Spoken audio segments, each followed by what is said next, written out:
Hello, good afternoon, and welcome everybody. Thank you for joining us for today's webinar, Rise of the Prosumer. Presenting this webinar today is John Groders, Business Development Director for Grid Innovation, and Giovanni Polizzi, Director for Digital Energy Solutions.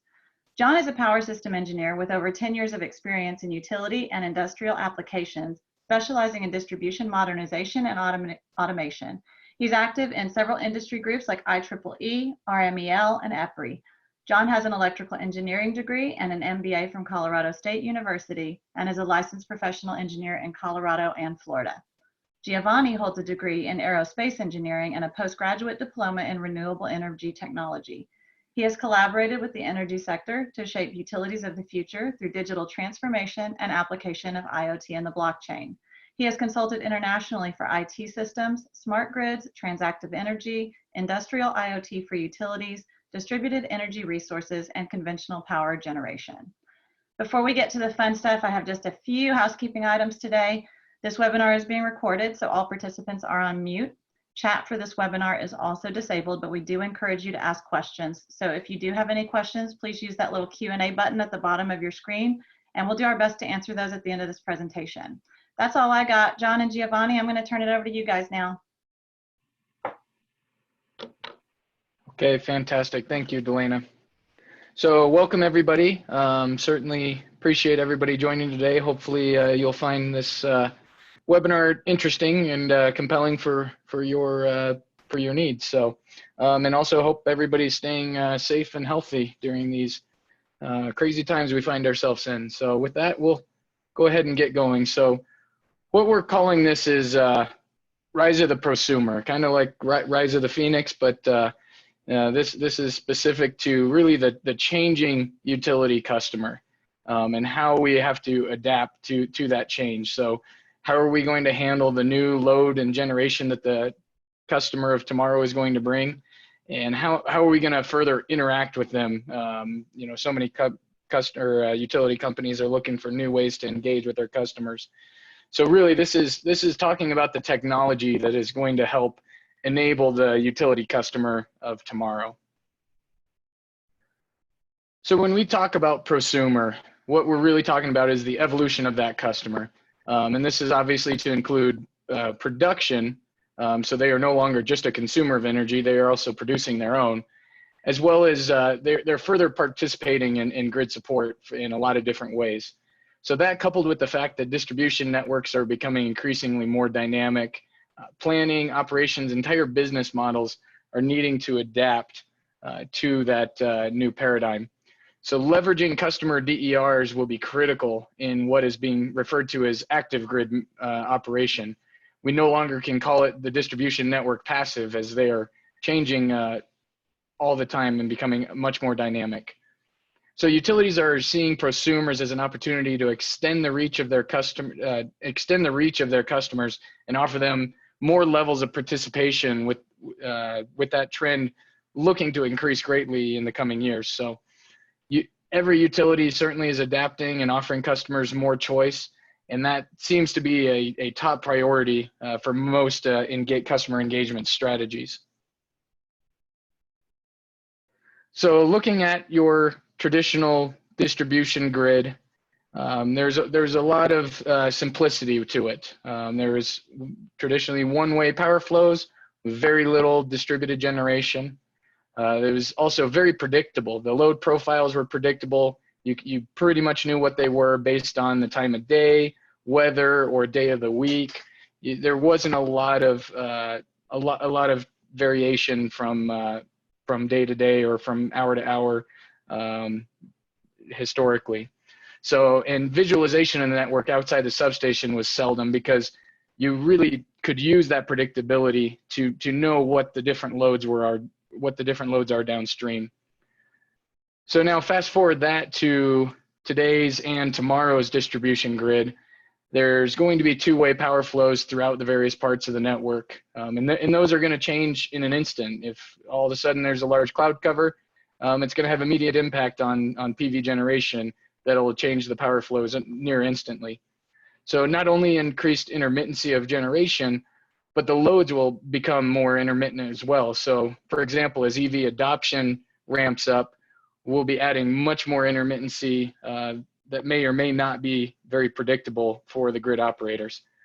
So increasingly, utilities are adding more visualization outside that distribution grid. So that could be in the way of various sensors out there, integration of the already existing protection and control assets out on the system, bringing those into operational systems, to expanding to a full ADMS system to provide that real-time modeling and that situational awareness of their existing system as it's operated. So this slide is from Wood Mackenzie. It was part of a GTM Green Tech Media webinar a little while back, but I thought it was really compelling and really hit on kind of the use cases that we're going to be talking about today. So really, when we talk about integration and optimization of DER, there's not a straightforward path for all utilities. Each utility is going to experience their own adoption rate, and each one will have their own unique challenges associated to the penetration of DER. So this graphic does a good job of highlighting a potential progression of adoption of DERs, and then therefore dictates utilities' interaction with the increasing number of prosumers on their grid. So to start with, accessing customer-cited DER flexibility and gaining that visibility.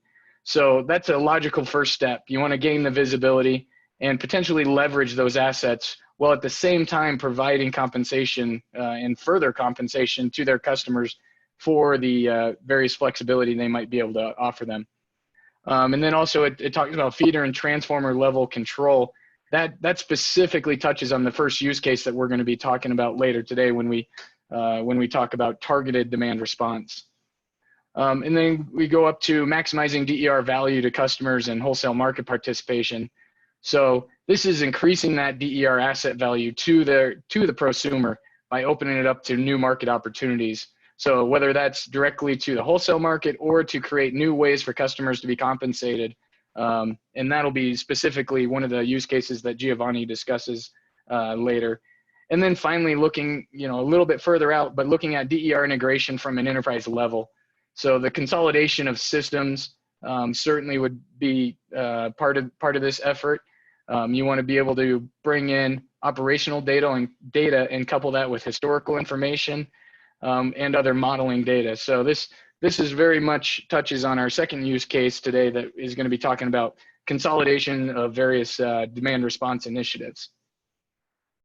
So before we get into the first use case, we're going to just make this a little interactive, and we're going to open it up to a poll question that'll pop up here in just a second. It's real simply, what is the biggest challenge for your utility when dealing with the increase of prosumers on your system? So the choices you'll have is lack of visualization, so only seeing net load, you're not seeing that masked load that's hidden from a lot of utilities. Are you experiencing actual grid challenges, either voltage issues, reverse power, et cetera? Managing interconnection agreements and tariffs. Certainly these are becoming more complex and the volume of interconnections is increasing. Or is it simply loss of revenue? And then I also put other and none of the above. So the poll should pop up here in just a second. And if you guys want to take some time to answer, and then we will look at the results.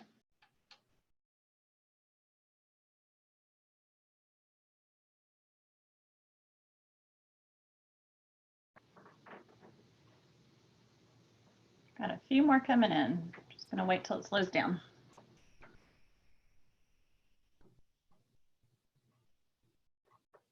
All right, I'm gonna end the, oh, a couple more still.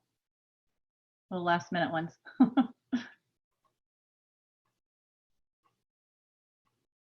All right, I'm gonna end the polling now and push those results out. Okay, so the majority that answered definitely said experiencing grid challenges. So whether it's voltage or reverse power. And the second one is lack of visualization. So understandable, as we were talking about, there is a lot of a lot of need for just expanding that visualization. Very good. Okay. So let's move on to the specific use cases that we're going to be discussing. So as we said, we're going to first talk about targeted demand response and what that means. And then Giovanni is going to cover the consolidation of various demand response initiatives and some advantages of doing that. And then he's going to cover various interactions with wholesale markets. So with that, targeted demand response. So what do we mean when we talk about a targeted demand response? So I thought I'd start out by kind of doing a comparison and contrast of what we all know of as traditional demand response programs that have been around for quite some time in the utility system. So traditional demand response, they're typically a system-wide event, whereas a targeted demand response would be a more surgical approach, if you will. So you're targeting just specific areas on the actual distribution system. So traditional, typically supported, is support for the bulk electric system, or it's done as a peak shave mechanism for the distribution utility, whereas a targeted demand response would be specifically for supporting the distribution grid and the parts that need it. So those of you that responded saying that you have various voltage issues, that could be something as a non-wires alternative mechanism that you could look at. It's the other traditional DR is usually scheduled many hours or a day prior, where a target demand response, you may want to do it much more dynamic and react to your grid support needs much faster. And again, traditional demand response has very little visualization on participation. Really, it's traditionally you just send it out, hope that a lot of people participate, but you really don't get a lot of good visualization of participation. But in a targeted approach, you'll have a much better measurement and verification of the part of the system that's being targeted for that event. And then finally, you have to always worry about customer fatigue. So traditional demand response, every single time a system-wide dispatch happens, every single customer gets it for the most part. Whereas a targeted demand response, you can affect only the necessary customers that you need. So that gives a little bit of a background of what we're talking about when we say targeted demand response. So this is the topology of a system taken from a customer's ADMS system. And this is showing a voltage gradient of the system currently. And the lighter colors indicate a higher voltage, while the darker colors are depicting lower voltages. So you can see, and I'll get my laser. So you can see some of these darker areas in the blue. These would be probably end of line of some radial feeders that are experiencing some lower voltage conditions. So this would be very typical of a radial feed that is heavily loaded, and the impedance losses are creating, end of line low voltage conditions.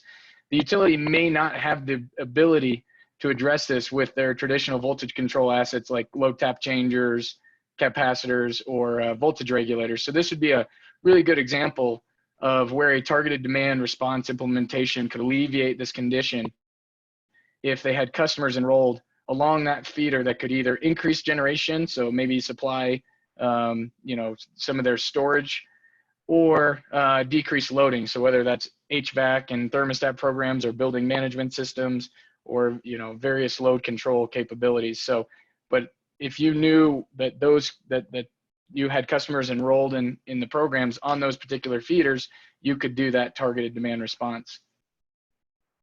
So here's an example of a specific implementation that was proposed to a customer of ours that wants to do just this. It wants to take a trouble feeder and start targeting doing some load flexibility and demand response control for that particular troubled feeder. So currently they don't have any communication to any of the DERs. So establishing that secure link is the first step. So what we are gonna do with them is leverage IoT gateways to ingest, secure, and then feed that data to a centralized platform. And then that edge computing layer allows us to implement some algorithms that are running on those gateways that also allows for autonomous operation of the DERs if communication link is compromised. So that layered approach has some certain benefits. And then the centralized platform is part of the Onesait ACS Onesait platform. This is where the data is processed and stored. It also handles the dispatching and scheduling of the various DER assets. It also can handle various analytics to learn from historical events and adapt as necessary.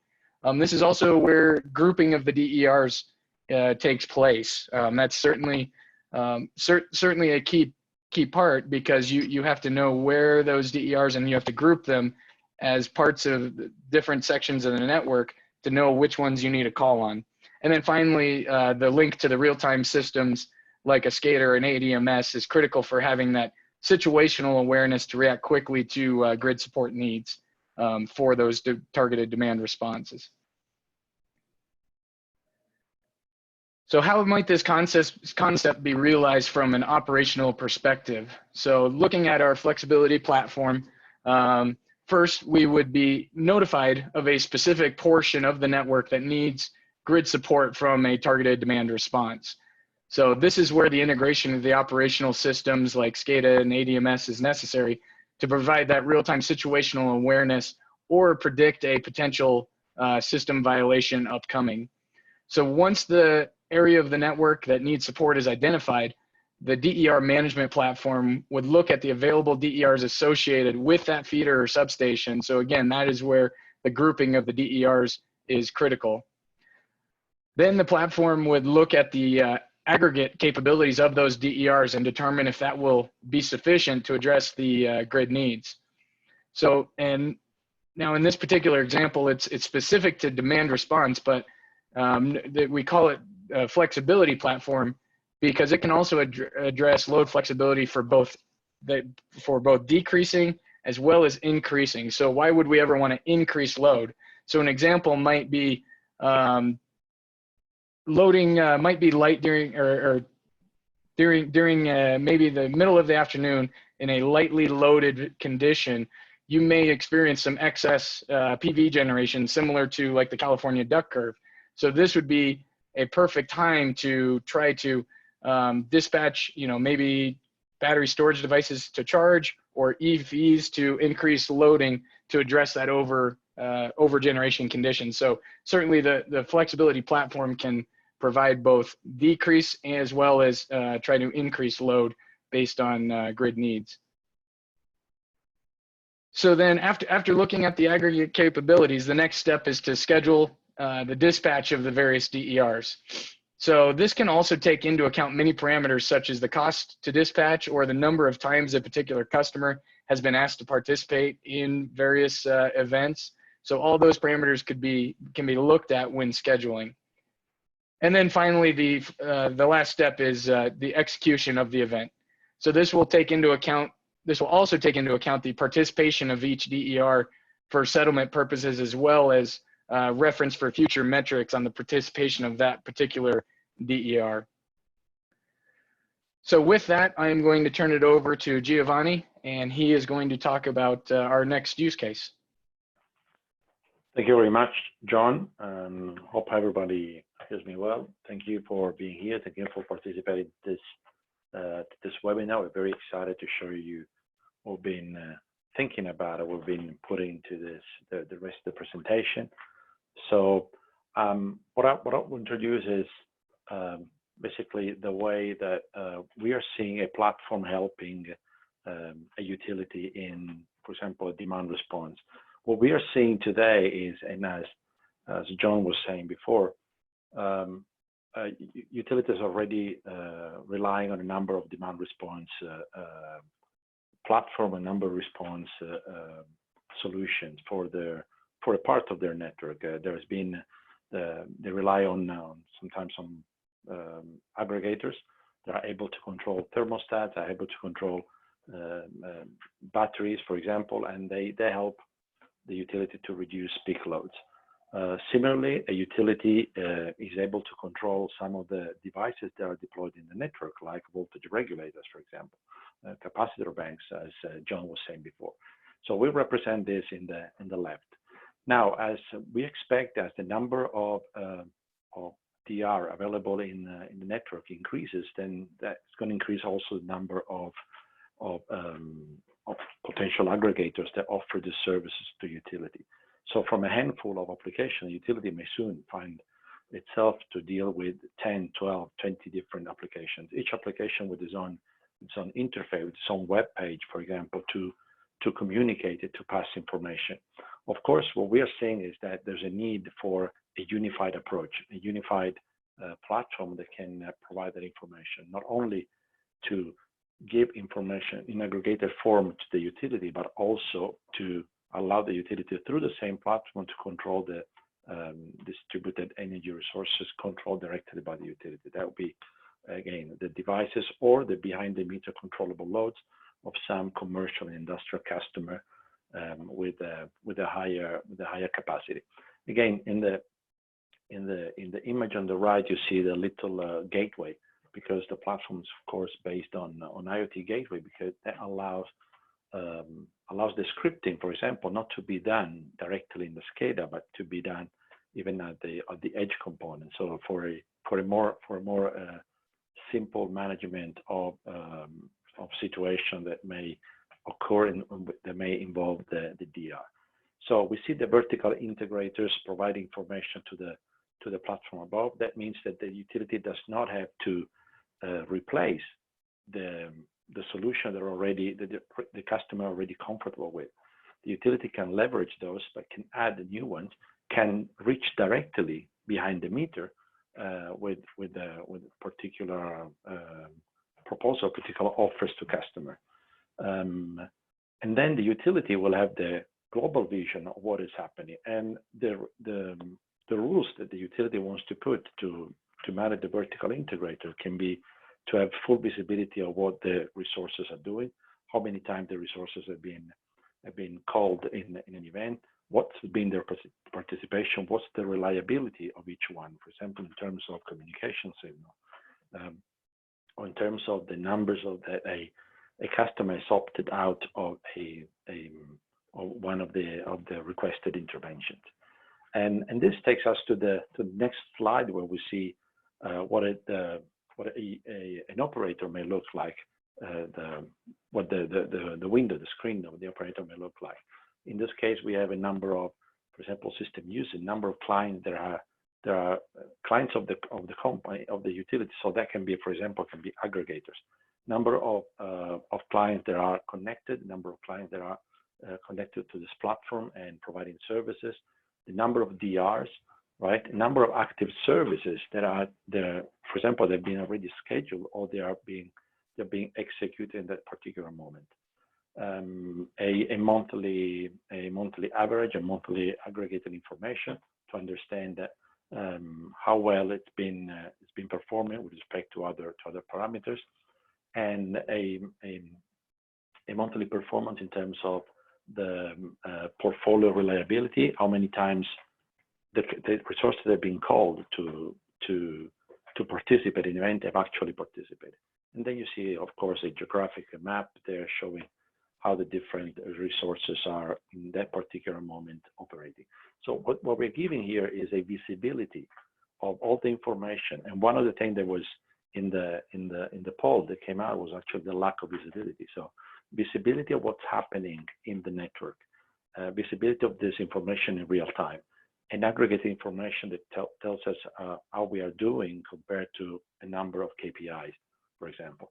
And this takes us to the next screen. For example, this is a typical operation that a utility may be looking at. So we have the 24 hours of the day when the operator is in shift and is looking how the load is progressing, and then it's got a number of events what he expects or what is already scheduled an event. For example, we have one large one around 6 p.m., which that means probably is because the sun sets, so there's a need to supply additional energy to the network to take into consideration the PV that disappears around that time. So two windows. One window is more of a KPI information, and the other one is a window that allows the scheduling of load management along the curve. Very graphical, so that so it's very more user friendly from a user point of view.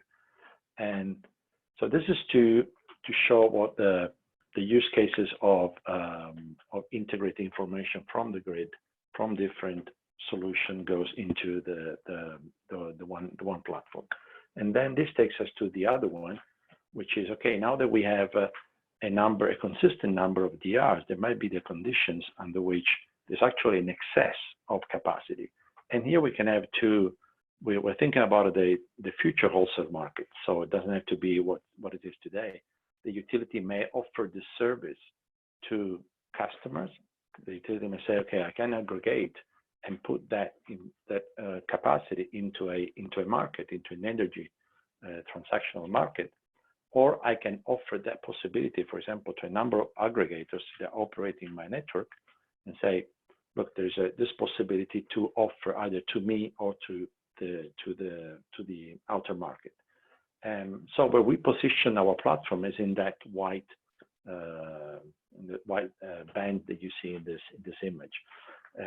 So on one side, on the pink side, we have the direct connection to behind the meter DRs, and that's what we were seeing before. That can be through either direct integration of DRs or through aggregators, for example. And on the light blue side, we have the integration with, for example, our platform Prism to directly get information from SCADA, for example, from DMS, to feed that information directly, so to know how the feeders of the substations are doing, but also have control of the DRs that are directly controllable by the utility or the big loads from commercial industrial customers. So the platform will aggregate this information, then the platform can get either an interface with the market just to get information on prices, for example, on request for the following day, for the hour ahead, or provide information in an aggregated form so that the market can interpret that information and operate the bids as the bid would be normally operated in the market, in the new market. From an operator point of view, the window is going to be kind of different in this case, because it's going to have a number of, again, it's going to have its load. Now we're talking about the day ahead, the 2 days ahead. So it's going to have the load, going to have the number of services that have been requested by the market, and it is going to plan all the events as the market is requesting. So you see on the right, there is a request coming from the market for a particular congestion service, right? And on the right of this, and on the left, we have the graph in that particular histogram where we have the detail of that particular request from the market. Bear in mind, of course, that this is not can be in this case being a congestion service. This is something that can be, you can have different requests simultaneously in different parts of the network or in different connection points with other networks. So that's why you see overlapping polygons over there in terms of services. At the end of the day, or at the end of the month, at the end of the period, the operator will need to understand how the services are being performed, and what at the end of the day, what are the revenues, how the cost of the operation have been spread among the different topology. And that takes us to the other screen, where basically we have a summary of the flexibility operations. You can see there on the left of the slide, you can see all the different operations, then the cost of the operation split into different concepts. In this case, we have imagined the concept being, for example, availability costs. So how much do I have to pay that resource just to be available? Fixed cost, it's a cost that is basically the communication, for example, or what I put into the maintenance of the communication. There is a direct cost usage. That's what it was being paid for. For example, the customer, the other costs, for example, there's also penalty. So what if the customer has not reached the commitment that he had, or the aggregator has not reached the commitment that he had subscribed? Or what if the utility in that particular demand response event has not reached the reduction that was necessary? So it's basically, it can calculate the penalization, a penalty for that particular moment, and that can be, for example, a a more expensive rate in future. We've got to also think about new ways of interpreting rates. When the system become much more dynamic, it's going to be a different way of compensating for the participation of this event. And this takes us to the next poll. So I leave the word to John. Okay. Yep. Thanks, Gio. So just real simply, same thing. The poll question will pop up here in just a second. But which of the 3 use cases discussed today would be the most compelling for your utility currently? Is it the targeted demand response, consolidation of different DER demand response programs, interaction with wholesale markets, or at this point, you just would probably say none of the above? So let's go ahead and have that pop up, and we'll give you a few seconds to reply. And also, while you guys are replying, looks like we've got a couple questions coming in, so feel free. We're at the end here. We are going to do. We're going to try to answer all the questions that come in. So use that Q&A box at the top of your screen to submit any questions you might have, and any that we don't get to today, we'll certainly try to get back to and get you some answers. All right, it looks like we are slowing down. I am going to end the polling. And here are your results. Okay, so the majority would be basically in line with how we kind of discussed today. So targeted demand response being the most popular, and then interaction with wholesale markets being the least compelling at this point, which certainly makes sense.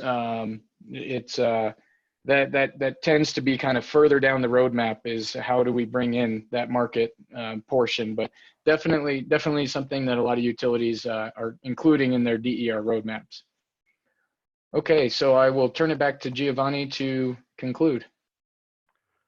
Thanks, John, again. So a bit of wrapping up what we've been seeing today. We've seen basically from monitoring to customer engagement.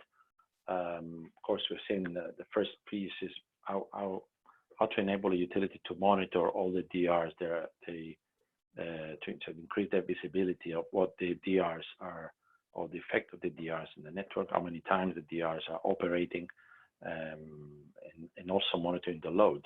And that information can, of course, be very detailed, can be aggregated, for example, substation level, at circuit level. Those systems can be the SCADA, can be a DMS, or can be a platform which actually aggregates that information, so that the SCADA or the DMS see it as an aggregated information, which is very important. Makes it life much more easier when it comes to deploying, for example, an EMS. But also we can bring in information from things which are not normally connected to SCADA, like, for example, an EV charging infrastructure. Right. So first of all is giving a full capacity to monitor and to see what is happening, also from the feeder level, understanding where the voltage problems are, where there is a need for intervention in terms of non-wire solutions. The next piece is the dispatching. So the last poll told us that there's a need for a more targeted demand response.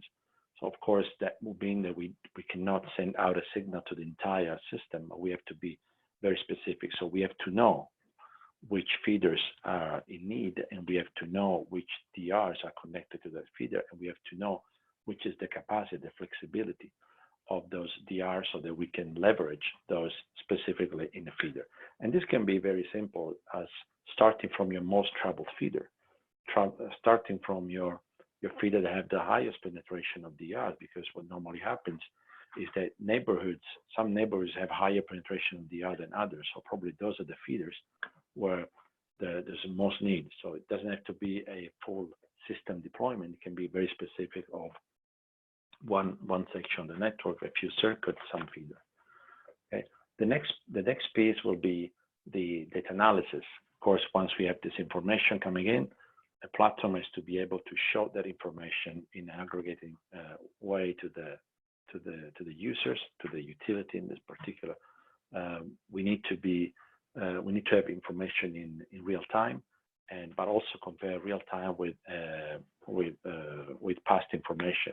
We also need to be able to forecast something that's going to happen before, so that we can react more promptly to negative effects of the DR in this context. The need for data storage, for example, the need for giving universal access. We don't only want the utility to have access to information, but also we want information to spread information down to, for example, to the aggregators. We want to give that information to the customer directly about their participation in this event. Next step, the optimization. Very simple. When we start, we have very simple rates. We know exactly what the cost of maybe a flat rate agreement with the customer to participate in a number of demand response events. In future, there's going to be more. Maybe there's going to be an excess of capacity at some stage. So the utilities to be able to understand the cost of each DR, of each resource, and make an optimization of cost in that sense. So they always targets the lowest cost of every event and the maximum earning, maximum revenue for that particular event. And finally, the engagement. We didn't really speak about that piece from a customer information point of view, but of course, the minute that the platform has real-time information, the minute the platform has information how the cost on each, so the compensation each customer, that information can be passed directly. We're convinced that engaging with the customer as an event is moving along and giving directly that information, that how much money is saving, how much money is he earning because of his participation, gets customer much more engaged with the utility, and that's why we talk about engagement of the utility. So this is a bit of the conclusion. Before we go, we just wanted to briefly introduce the company, who we are, and what we've been doing in the past. So, of course, this is Onesait SES. SES has been operating in the utility industry since 1975, and has today more than 250 systems such as SCADA, OMS, and DMS under full control. And by the way, deliver over 22,000 RTU.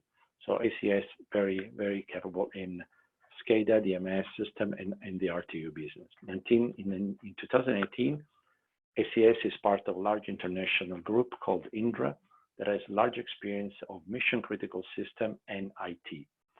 The IT division of Indra in particular is called Onesait. John, if you can go to the next slide, please. So the IT division of Indra is called Onesait. And in Onesait, we have the energy, the financial service, telecom and media, and the public sector. Onesait brings an experience of more than 30 years in the utility sector. And so Onesait and Onesait SES today have the most complete suite of solutions specifically developed for power utilities. So these solutions address the functional and the technical requirements of power generation, the wholesale, power delivery and grid operation management, smart metering, and customer information system. As you can see, each one of those blocks, these are modular solutions, so not rip and replace solution. The solution that integrate with whatever is existing within the industry. Of course, the layer of SCADA, the layer of RTU is provided by Onesait SES. So Onesait provides services and solutions to utilities of pretty much any size. So from the largest international corporations to the small regional power utilities. And we provide equal dedication, equal commitment, and equal quality of service. I'll leave you now for the Q&A. So for the questions that have been coming, John was saying that we already have some questions. In particular, this is the area that we cover in the US and the names of our sales director or the general inquiry email if you want to send the inquiry and have more information on our Prosumers platforms. Thank you very much. Okay, very good. Thank you, Gio. So again, we've got a few questions in already, so feel free to use that Q&A box to answer any more questions, and we'll try to get as many answered as we can. So the first one is, could we leverage our existing demand response programs that are successful and leverage it to do a targeted demand response? So that's kind of that's a combination of the first two use cases, doing a targeted demand response, but then leveraging an existing demand response program, and certainly that could be something that could be leveraged. You would have to have that location awareness of the various DERs to do that. So whether that's adding gateways or being able to have that situational awareness, and then also bringing in some of that operational intelligence to be able to figure out where to do that targeted demand response. But Giovanni, if you want to add anything to that. Yeah, absolutely. So that's one of the things that can be leveraged. Of course, if we try to bring some of the control directly, for example, at substation level, then we can create a communication with the aggregators that today are, for example, providing, or with the software today is providing demand response. And if the software is able to just dispatch a number of devices rather than every device in the platform, that's something that can be definitely leveraged through an interface. And that will actually ease a bit the scripting of events, because they don't have to be scripted in the SCADA. They can be scripted directly in a much more user-friendly platform like the IoT and the edge computing platform. So the answer is definitely yes. Okay, great. The next one, what would be the first step to implement some of these use cases? Gio, I'll let you take that one. Well, I guess that the first step would be, of course, to, depending on how much visibility there is in today in the utility of the DR. Of course, we want to target a particular demand response event. We have to have that visibility. So I would encourage to increment that visibility. And it was actually one of the first step in the five steps that we show. So the monitoring part, and the monitor can be monitoring of feeders or monitor of something that goes beyond the meter. Today, some smart meters are actually able to distinguish between what's been injected and what's been used by the customer. That's of course an indication of how much capacity that particular customer has, or a direct connection with an inverter, for example, a battery, or directly with a EV charging station in a particular area, that would allow that visibility to be incremented. From the visibility, John, you were showing, for example, where the feeders have low voltage. So once I have the visibility, and once I have the visibility of what's happening in the voltage, for voltage, the visibility of what the DRs are available, then those two information together can even can be maybe managed manually at the beginning. When there's a larger number, they have to be automated. So okay, that would be the first step. Yes. Very good. The next one, what challenges do you see integrating with ADMS? So I'll start that one, and then Giovanni, you can tag along. But obviously, the flexibility platform that we show today, it can be integrated with any third-party SCADA or ADMS to achieve some of the use cases that we talked about today. One nice thing that Minsite brings to the capabilities for Minsite ACS is having that experience as system integrators. So that certainly is a key confidence for our capabilities now. So, but then also if the utility does, for our Prism SCADA and Prism ADMS users, we already have built in some integration tools to be able to tie in more of these systems together. So Gio, if you want to go along with that. Yeah, actually the integration with DMS can be eased because of the capacity that we have to aggregate information. So it's much easier to then pass that information over to an ADMS, rather than going down to the lowest voltage levels. Then this DR can be managed at a higher level, so an easier implementation at DMS, much faster maybe, and initially maybe there's not even the need for an ADMS to to integrate directly with the DIs. We just be informed of the result of the operation, for example. But yes, John, you answer. Okay. Ready? Yeah. Very good. Another one just came in about ADMS. Do you know which ADMS is used by utilities? So I'm not sure I fully understand the question. I mean, obviously there's a lot of ADMS vendors out there. Onesait ACS being one of them. Like I said in the previous response, we certainly have some integration tools that make some of these integrations a little bit easier, but we can leverage any ADMS for, similar to what we answered in the previous question. Yep. Somebody else noticed that there was an Intel logo on one of our slides that said market ready solution. Giovanni, do you want to touch a little bit on the partnership and the relationship we have with Intel? Yeah, absolutely.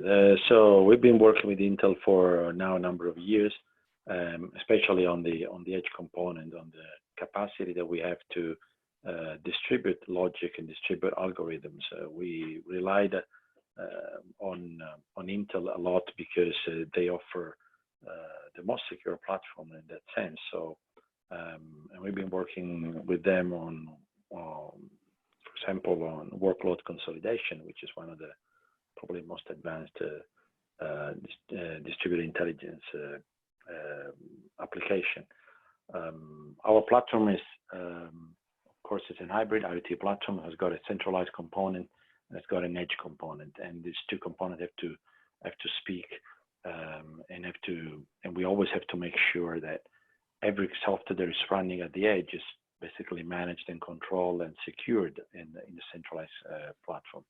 And we found in Intel a great partner to develop this technology, to test it, to bring it to customer, and so totally. And we keep working with Intel to further develop our experience, our technology, and benefit our customers.